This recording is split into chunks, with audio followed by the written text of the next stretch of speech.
We are back with Francesca Fiorentini of the Bituation Room. There you One of go. my favorites. How you doing, Francesca?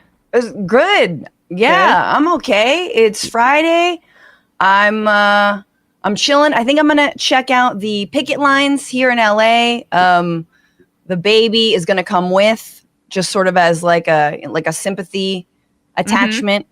And I think it'll really get to Zaslav's heart. It'll just melt his Totally. heart.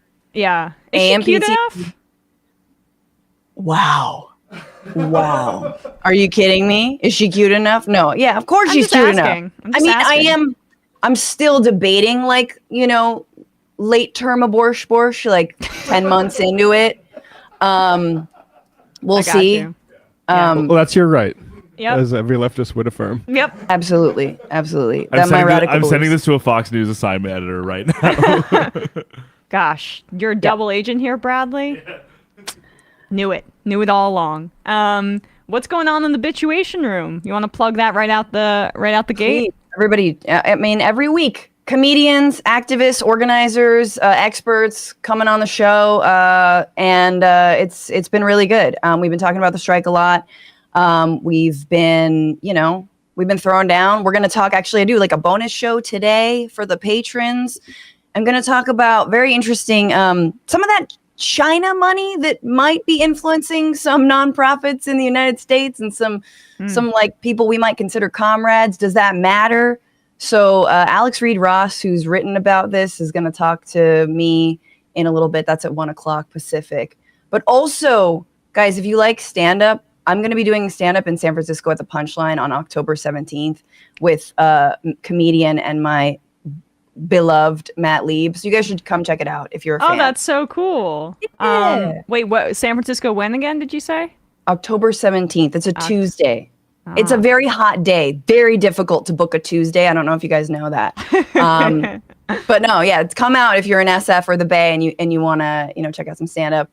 But no, man, things are good. I'm glad to go to the picket line. It's a randomly like not sweltering day in Los Angeles. Nice. So I think you're gonna have a lot of literally fair weather picketers coming out. But those are the ones that fill in the gaps, the fair weatherers, right? And we do. And that's important too, just solidarity in numbers. Absolutely. Also, I'm not in either union, so this is also my attempt to be like, hey, when this is all over, remember I was here. You know what I'm saying? Like, right? hire me. All right. Sam was on the picket lines yesterday in New York. It'd be nice if it like turned into like a sort of a solidaristic union or networking opportunity. Like I watched the A24 movie Talk to Me, and I was happy to see that because A24 has complied with the union demand, so they're allowed to go forward with productions through this. That's right. And to me, it's like I don't know. I don't need movies from the studios. I don't need another movie from a studio that doesn't want to comply with. Because I mean, I don't watch many movies anyway. But like, if you're a studio that's not wanting to give into union demands here and want to use AI, like, I don't need your product anymore. I'll just go watch A24 and whatever studios will fall in line. Yeah, I think the problem is like where the fact that the streamers now just have all of that content when it's not in theaters. And like those, I mean, the capitalization of those giant companies, it comes from the robbery of the workers previously. So it bears, it's useful to and worthwhile to like claw as much of that back. But as far as me as a consumer, like I don't care about their products. Totally. So you're not into Marvel, is that what you're trying to say? I have not seen a Marvel movie since like the original Iron Man. Oh, really? Yeah, I you just didn't even don't see care all about the none of that. crossover ones? No. I knew I liked you, Matt, for like your political takes, but also same. I was dragged to Spider-Man, the last one, whatever the one. It was like Zendaya was cool, or Zendaya, my bad. Mm-hmm. But yeah, I mean, I'm gonna get a lot of hate, but not into Marvel. That being said, VFX folks are voting to unionize. Oh yeah, I'm not sure if they already have, but they're very exploited. I mean, like so much of the work that they do just doesn't. It gets scrapped. They're overworked. They're underpaid. And the crunch is crazy with Marvel because they specifically Marvel will basically be like. Marvel sometimes, according to some VFX people who like spoke under the condition of anonymity because like they'd lose their jobs if they said this stuff to reporters, was like they'll look at it and be like, "Can you do this faster?" And they'll be like, "It's going to look terrible," and they're like, we don't That's fun. care. See the Flash. More. Yeah, it's like even well, like, that's or like DC, Doctor but- Strange or any of those with like a lot of special effects or the Black Widow movie. It's like they literally don't care if it looks good. They need to make the installment calendar Content. function. Yeah. I mean, honestly, as someone who's come from content, I have to say the like downward pressure of this general market and turning everything into just, like unregulated internet content that is, just feeding the algorithm is particularly sad. And also it's a threat to my job, which is to make that content. Oh, we are online. all content makers here. Yeah. Proudly Nothing creative. so.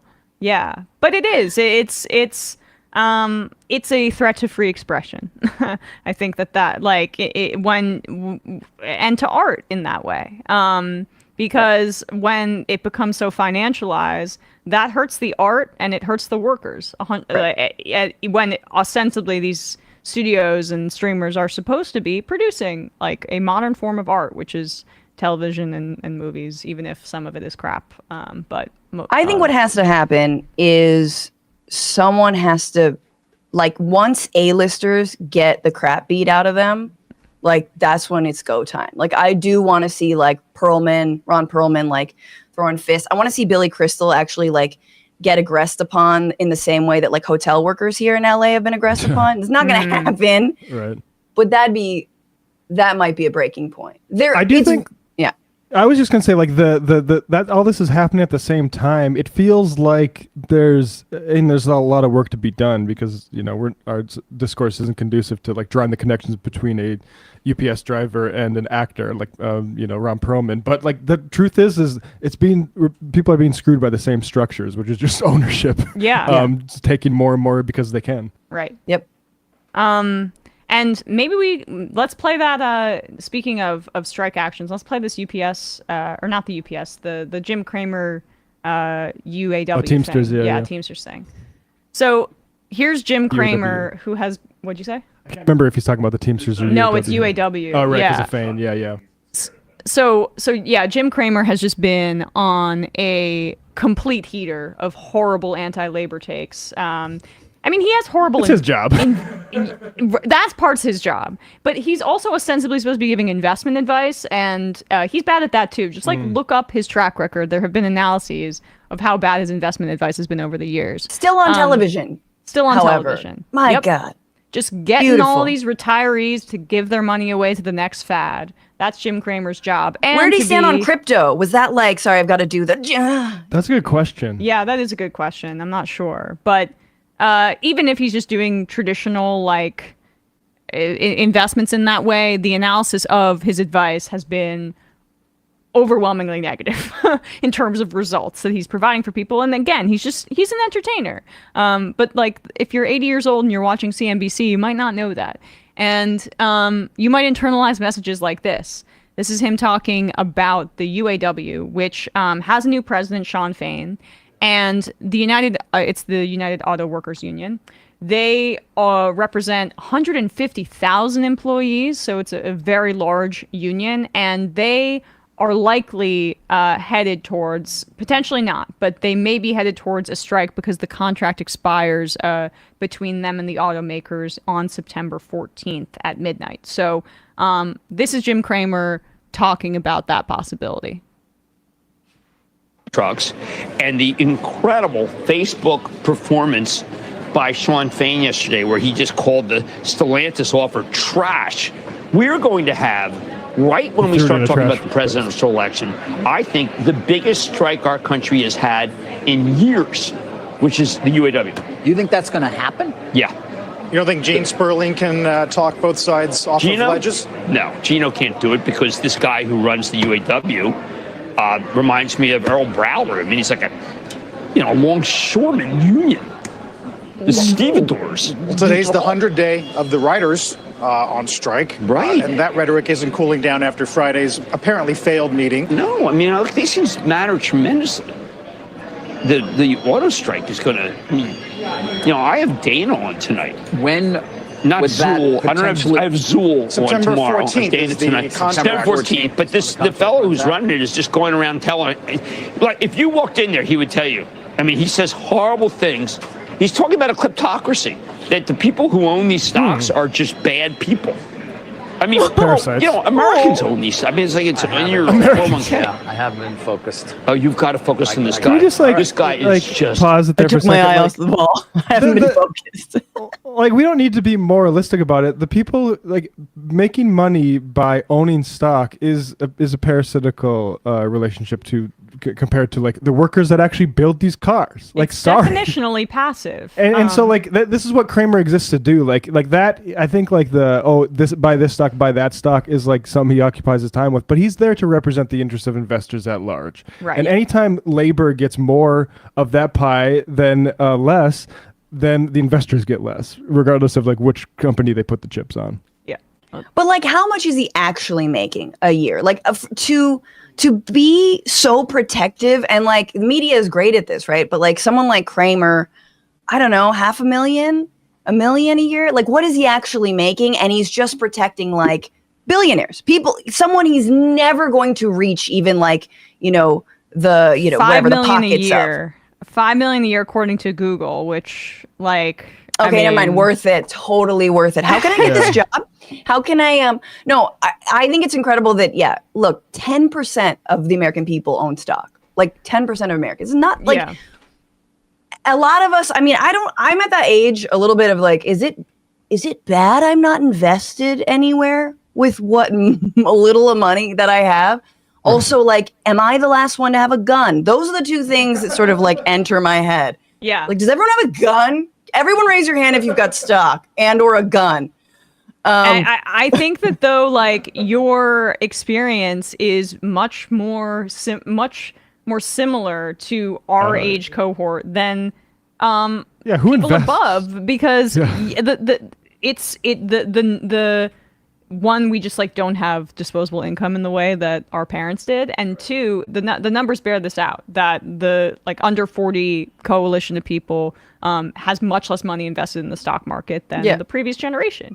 But let's just get this like money quote at the end here from Kramer.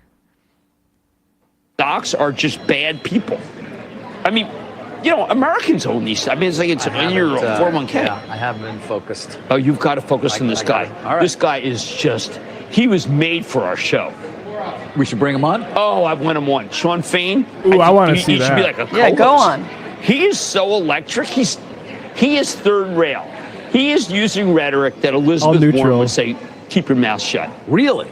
Oh, Elizabeth Warren would say, keep your mouth shut. My favorite thing is how so he's a Bernie Sanders type. Sure. Great. But like my favorite thing too is how Elizabeth Warren is the ultimate villain of All those people those hate Wall her Street so people. much, They yeah. hate her. They hate Everyone on Wall Street, vile, like just hatred towards her, which they've now somewhat extended to Lena Khan in the form of she's dozens and dozens of That's a Wall good point, Street yeah. Wall Street Journal op-eds crapping on her. But go ahead, Matt.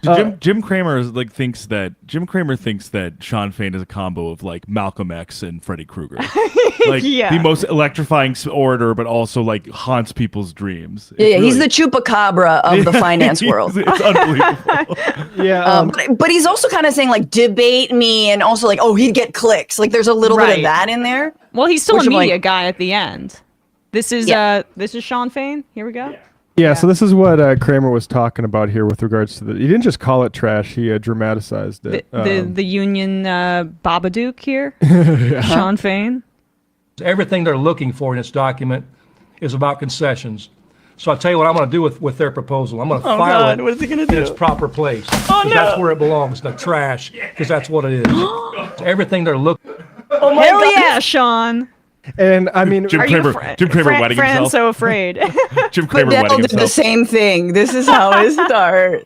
last week, David Griscom and I had Darn and Noor on a Left Reckoning, and we talked about Sean Fain and talking about all sorts of stuff that I really like to hear a union leader talk about, which is like one of the person saying like you got to get them to respect the 40-hour work week, and he's like, yeah, actually we got to move down to 32-hour work week. We should not be wasting so much of our lives earning profit for a boss. And it's like, damn, man, like this is. And we saw this with Mick Lynch and the RMT strikes in the UK, but as somebody who is a socialist propagandist as a job, it is so nice to have to be able to substitute union leaders for politicians because look, there's a lot of politicians I love, Bernie down to the squad. I think they do a lot of good work, but it's a lot more clear when it's people actually fighting to put food on the table of their members. Yeah. Because there is, of course, politics that have to be done here too, but it's a lot more direct. Well, they don't have the same calculations. We don't know about backroom deal. Like I saw, criticism of AOC for endorsing Bernie and stuff like that, and we don't know what concessions she got. We'll never know. Probably we don't know what those negotiations. Which is one of the problems with that strategy, though. Like it's alienated from the DSA should have some committee that is if we, and I think we need to grow DSA more so we that's worth AOC's time to have that level of accountability. But that is a problem where if you're making based on you as an individual politician these sorts of, and it's somewhat unavoidable, but if you're making these decisions and the movement has no idea what you're doing, that is not a good situation to be in. I'm in agreement. My point is just that's why politicians are limiting in that way. Go ahead. Yeah, and I think in union memberships, there's no political litmus test. They're of all stripes, right? There might be Trumpers there. But what's the contract? What are we getting for it? And that's not to say reach across the aisle and actually the far right and the far left can come together. No. But it does keep everything a lot more concrete and accountable. And that's the thing with organizations like the DSA or the lack of a movement is there's no direct line of accountability. And, you could argue there was a little bit in terms of the Sunrise Movement, a little bit of Justice Dems when it came to that whole, remember the working groups between the Bernie Biden camps? Mm-hmm. It's better than the nothing that preceded it, certainly. Yeah, absolutely. It is. It's a step, but I do think we kind of lost the thread, and there still isn't a movement. But I think this sort of stuff, I think this is what we were missing. I don't think a movement can come just from electoral season. Yep. Right. I think we need actually these sorts of people to set the agenda. So then all of a sudden you have Marianne Williamson and Corbyn or anybody trying to get attention off this stuff for the electoral season because that's when people pay attention. Set the agenda on this instead of should the 3 kids in Utah who want trans-affirming care, should we bully them with the governor's office? Yeah, right. I just back to finance. There was this really scary article that came out in early 2020 when Warren and Bernie were jumping out strong. I mean, I don't know if Warren really ever jumped out strong. Oh, okay. But when it was clear that they were getting a lot more traction and especially Bernie, right? And it was unnamed Wall Street execs who were look, I think Donald Trump tried to overthrow this nation and a democratic election, and I don't agree with any of that, but yes, I would vote for and prefer a second Donald Trump term than Elizabeth Warren or Bernie Sanders. Oh, totally. That will always persist. So I just if we ever get traction, if and when we really actually we win that primary, watch how finance and Wall Street will completely throw down with the fascists time and time again. Every time. Speaking of presidential elections, I wanted to play this DeSantis clip here. Curious about your womanly perspective on this, Francesca, because this is a way that I guess conservatives like to conceive of their marriages, right? As being traditional, and the woman doing wifely duties, and the man doing the manly duties, like shitting the bed on the campaign trail, that kind of thing. This is Ron DeSantis with his wife. And she here speaks about when she was undergoing some sort of medical treatment. She had cancer, okay? This is how Ron supported her. This seems incredibly basic to me, but curious what your take is on this level of, giving that he gave to his wife going through cancer. That comes upon your family, and so I had to rely on him in a really big way. There were times when I was going through 6 rounds of chemotherapy. I was going through 6 weeks of radiation and 3 surgeries, and I couldn't get up. I couldn't do very many things. I couldn't pick up my 3-year-old when they wanted me to hold them, and I had to tell them a little bit of a fib that mommy's arm hurts and I have to go back to the hospital because it's about my arm, and it wasn't about the arm. And to this day, they have no idea of what I've been through, and I'll tell them. To have to tell your they don't know. I've never told my kids about the cancer battle because they don't think that they're old enough to really understand what that means. And so at some point we will tell them. But you asked the question about what kind of a dad he is. When you're going through opportunities where you can barely scrape yourself off the bathroom floor because you're sick and your children are calling for you and you physically cannot get to them, but you have somebody who was not only running the state of Florida and was there for the people of his state, he was there for me.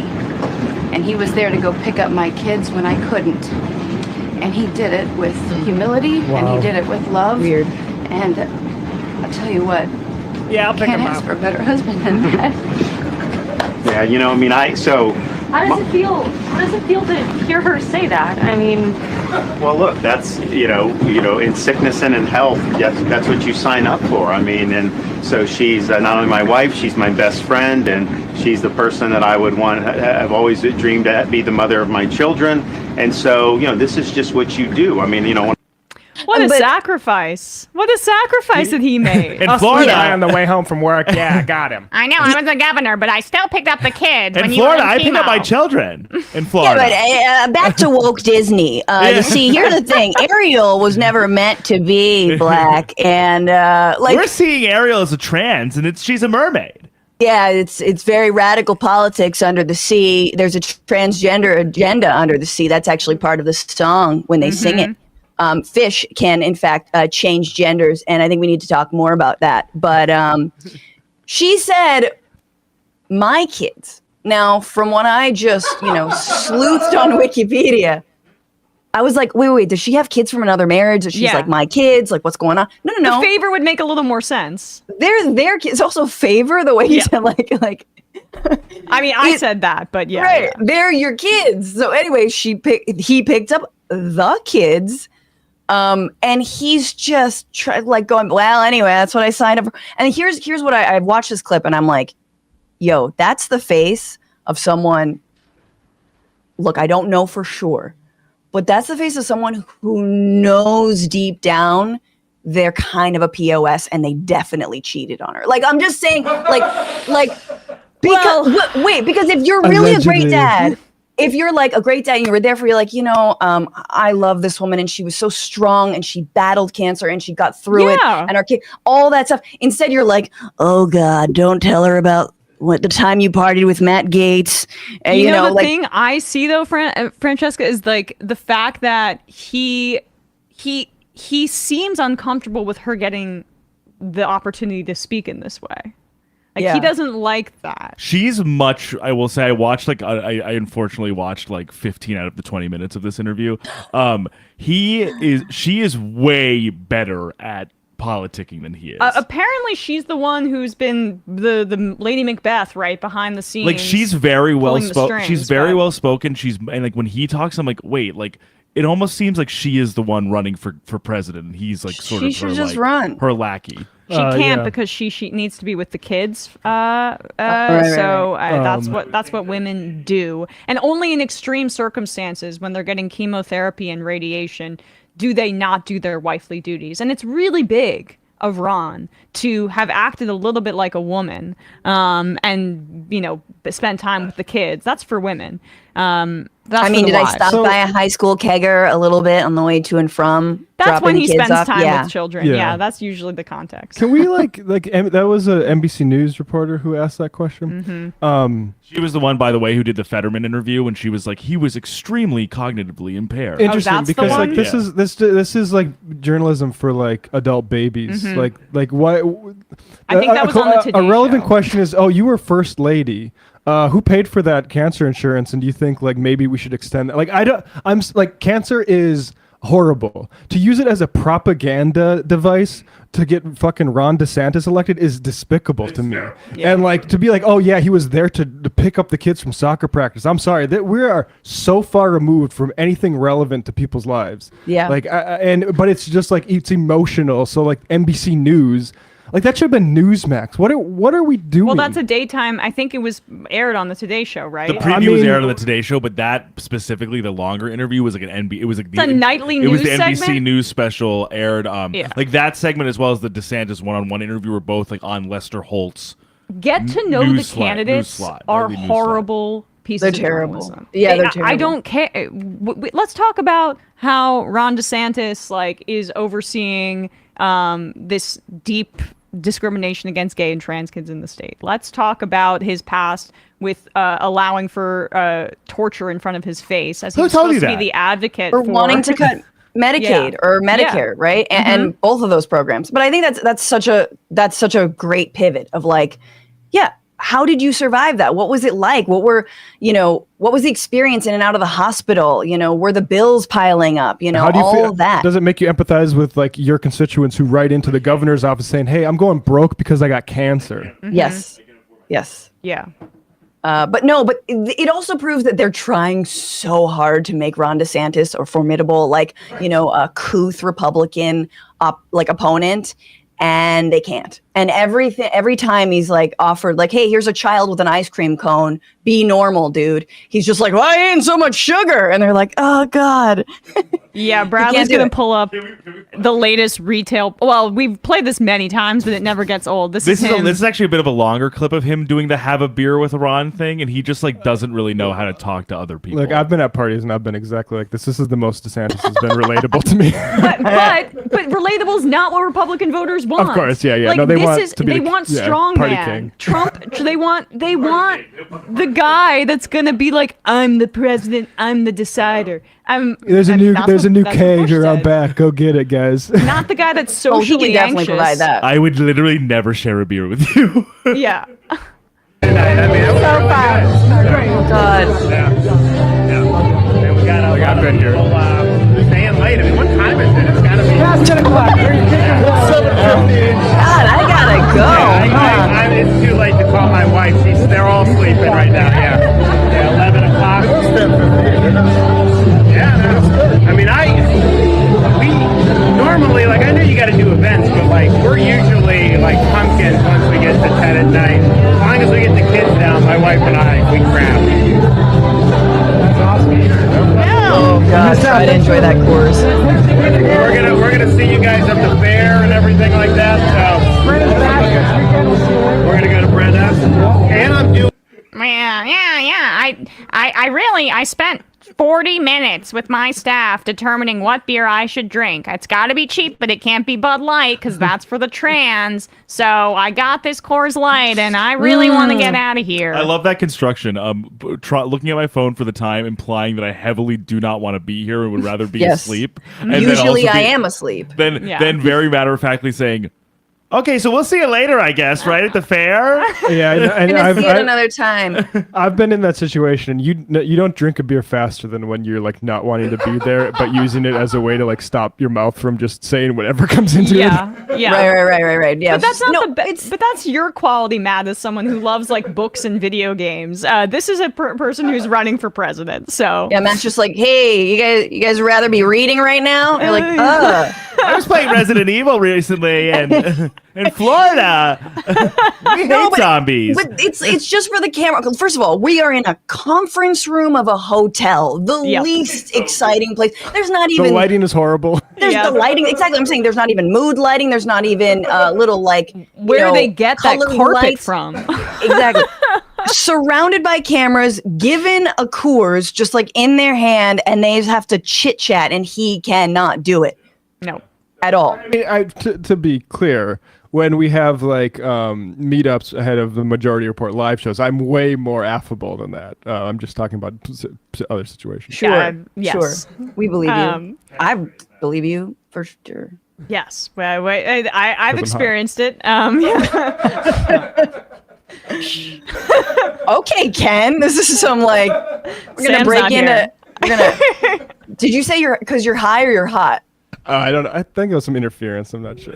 I said hi. He said hi. Oh, I thought you said because I'm hot, and I was like, all right, go off, Matt. I like my chances over DeSantis. I mean, anyone. No, should. here's the thing. He can't work a room. you know, where you got to get in the room and like, hey, how's your wife? Nice. Hey, how's it hanging? Oh, let me touch them. You know, like there's, sorry. Like, yeah, I really wish I was home right now. I'm really tired. Yeah, yeah, we're usually asleep right now. Anyway, wow, it's so early. I want to go to sleep. Do you guys like sleep? Every human does that, right? Does everyone Sometimes else I'm sleep? sleeping, sometimes I'm awake, and I kind of alternate between those two states. Beer, wow, beer. Wow, Interesting beer. taste. We usually drink an Aperol Spritz. You ever heard of a Spritz? No, Spritz is for Also- you. Yeah, it's lighter. One other connection that I learned just glancing over DeSantis' wife's He drinks Wikipedia. Aperol. They Yeah, got married. totally. Guess where they got married? Where? In Florida. Where would you get married in Florida? That might be ironic. For, Mar-a-Lago? Might be ironic for DeSantis. Yeah, it's That's gotta a be good guess. Mar-a-Lago. It's gotta Disney. be- He the got Disney married at Castle. Disney. And so like this anti-Disney guy who got married at Disney is also like referencing pumpkins, which is my understanding is a reference to Cinderella. Like this guy can't get Disney out of the brain. Oh, he's a Disney adult. That's why he's so upset by the wokeness, right? It feels like a betrayal. He is. He definitely has like one of those little mini backpacks, you know, like Minnie Mouse mini backpacks where you're like, really? He's got like a keychain, the whole thing. Yeah. He's got the ears. And he doesn't even do Disney adulting in the fun way that I've heard of, which is just like getting high and going on the rides. That sounds fun. He's I probably think it's like, microdosing shrooms and then going on Toad's Magic Wild Ride or I something mean, like why that. not both? I do think that all of our Cost politicians. What? I said it's cost prohibitive. Yeah. I mean, I'm gonna be thinking about that $350 I spent to get through the gate the entire That's trip. true. That's true. That's true. But not for Ron. He's dead sober, grimacing as he goes down Splash Mountain. He has passes. He has like annual passes that they had to like rip up in front of the little kids. I would love to see the picture of Ron, you know, that they take on the roller coasters at like the peak moment of thrill. And Yes. it's like you can buy it for $20 afterwards. I'd like to see those of Ron's, you know, mouth wide open. I'd like to buy them. How many honestly. dimples does he have? Just like without looking. A bunch, but they're not in the places you'd expect. not in the right places. I'll say that. Anyway. Oh, it's fun because he's gonna lose, guys. Yeah, I really love piling on because he's a horrible human being. I don't know who I hate more, him or Trump. At least Trump's fun sometimes. And the other thing is they'll never run Casey. Like, even if that were the smarter move for Florida, for the country, if, you know, she used to be a broadcaster, whatnot, or a host, like, she could crush, but she will never be able to because she's married to that deadweight Ron DeSantis. Yep. Yep. Exactly. Francesca, Anyway, support your strong men.